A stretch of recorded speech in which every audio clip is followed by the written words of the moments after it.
again tomorrow, and then that's it. But I'd like to, if we could, try to explain, because I don't know if we've ever fully explained what exactly happened. I would love to hear this from you as well, because you're right. Like off the air, Todd's like, people don't understand what's going on. We keep getting all these text messages and all these messages on Instagram. Don't leave. Don't leave. I'm going to start a petition. Which we don't have a that. choice. I love that about you. We have no choice. We were fired. We have to leave. Right. So let me take a whack at this to try to explain it as best I can and as how I understand it, okay? So this radio station, I started here in 1991, and I was hired by ABC. So during the course of the last 28 years, this radio station has been sold 4 different times. So we were ABC, then we were Disney, and they kept the same format and the same people. Then we were sold to Citadel. Great company. And they kept the same format. Well, comparatively speaking, they kept the same format and the same people. Then we were sold to a company called Cumulus, who now owns the company, or did. And still, it's kind of weird because they've only sold off certain parts of the company, but they kept the same format and the same people. So now, this radio station and several others throughout the Cumulus chain have been sold to a Christian broadcasting company, EMF. So they pipe in religious Christian programming, so they're changing format. There is no need. So it's the first time that during a sale, the new owners have decided, oh, well, we're just going to put our programming on your station. Now, that opens up a whole nother kettle, because this is religious programming, and there are frequencies for that. Educational and religious programs, which are below 92, that's an FCC thing. That is something that is a little mind-boggling. I know my friend Jack Diamond in D.C. and I have had a conversation about this, and it used to be that those sorts of stations had a place at a different spot on the dial, but now the FCC somehow has okayed broadcasting on a commercial, at 95.5, which is sort of unusual. It's unusual. It's pretty unusual, but it's happened. It's done. It's over. So the fact that we're leaving tomorrow has nothing to do with us. And the company has sold that station, and the new company is broadcasting there, and there'll be nobody here. They're out of California. I think it's Sacramento. Right. Yeah. So they'll just be piping in their programming at 95.5. They basically bought the antenna, right? I mean, at the top of the Empire State Building. The signal. The signal, yeah. So I don't know if that clarifies things for folks. Don't go, Todd. Don't go. Don't go. Stay. Whatever, maybe we can get a job doing religious mornings on PL Jesus. Not you. Why you look at me? Because you're a perfect Christian. So I don't know. Does that sort of help put it in perspective, you guys? I mean, do you think that's the explanation? So generally, when you go through a sale, which does happen, I mean, listen, radio is morphing just like every other business, and I don't think this will be the first radio station that this happens to. Right. It's unfortunately the way the business is going. It's interesting how you said, I didn't realize that religious programming was all under the dial on under 92. I didn't know that. Well, educational and that kind of programming and college radio stations was always at a and there was a place for it. Right. And it was on those frequencies. This is sort of the first time that it's been approved that this type of programming would be on commercial airwaves.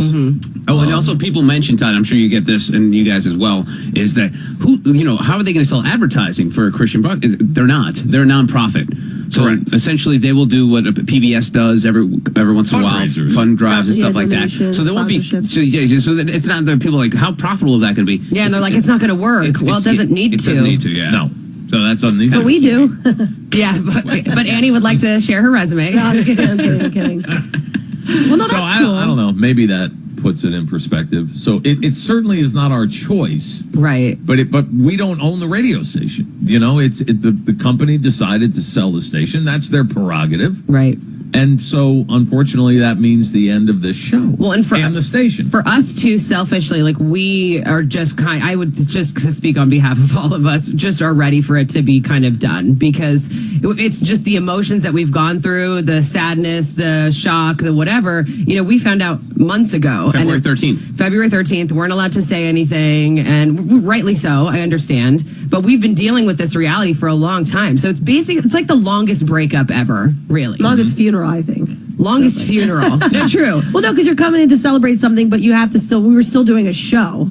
So, like, I remember our boss was like, no, do your show as usual. So it's like, we've had some really kick-ass shows, too. And we're like, oh, well, it doesn't really matter anymore for the ratings, but, it's been odd to come in and still really, and let's just talk about the ratings for a second, because our last ratings period and the 25 to 54 category, which is what this radio station goes after, we were in the top 10. So it had nothing to do with ratings, right? It's a financial move that the company just it's their radio station. It's a balance sheet, right? It's all about absolutely. It's a business. It's a business. So it's you can't. I'm not going to sit here and say, oh, this company. I'm not going to do that. Right. Some people might, but it's their prerogative.